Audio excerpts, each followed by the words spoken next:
Salut les belles lumières. L'âme est la conscience cachée lorsque nous choisissons de nous incarner dans une nouvelle vie. Pendant plusieurs cycles, nous allons expérimenter diverses incarnations pour apprendre la vie sous différentes expériences. L'intérêt d'explorer plusieurs vies donne la possibilité de comprendre les différents aspects de l'ego en fonction de divers conditionnements psychiques.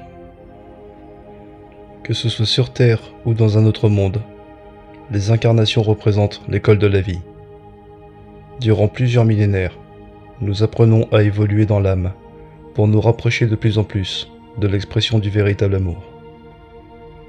Sur Terre, nous arriverons bientôt à la fin du temps d'expérimentation de la vie dans la dualité.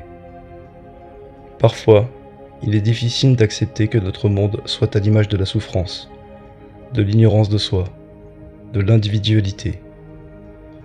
Les conflits internationaux font partie des expériences, car la loi du libre arbitre autorise toute forme d'expérimentation qui engendre plusieurs expériences douloureuses.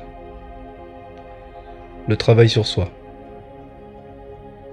Pour pouvoir évoluer vers sa plus grande lumière intérieure, savoir s'écouter et s'analyser en profondeur sont les capacités primordiales à acquérir.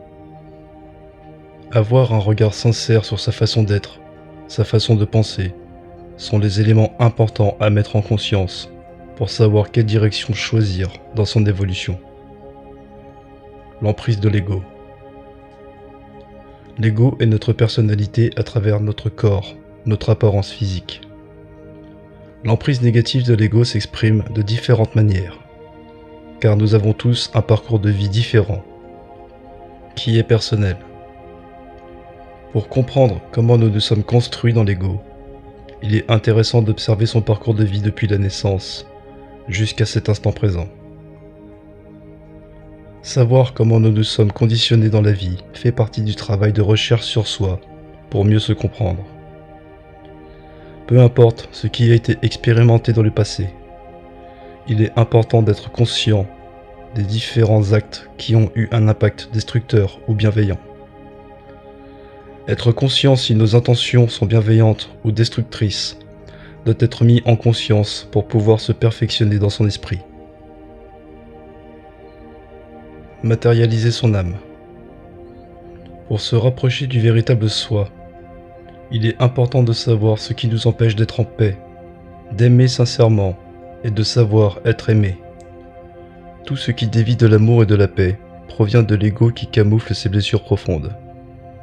Se remémorer certains passages de la vie qui ont occasionné des traumatismes est nécessaire pour comprendre ce qui peut bloquer l'esprit dans le passé et qui a une emprise néfaste dans l'instant présent. À chaque mémoire négative qui va revenir à la surface, ce sera toujours un travail de compréhension de ce qui a été vécu, puis d'acceptation de tout le vécu, jusqu'à ce que l'on soit capable d'assumer pleinement toute la vie que nous avons parcourue.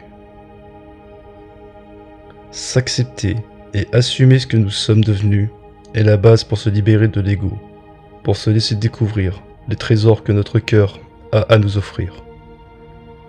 Je vous souhaite à toutes et à tous de vous découvrir dans votre plus grande beauté de cœur. Paix et amour. Benoît.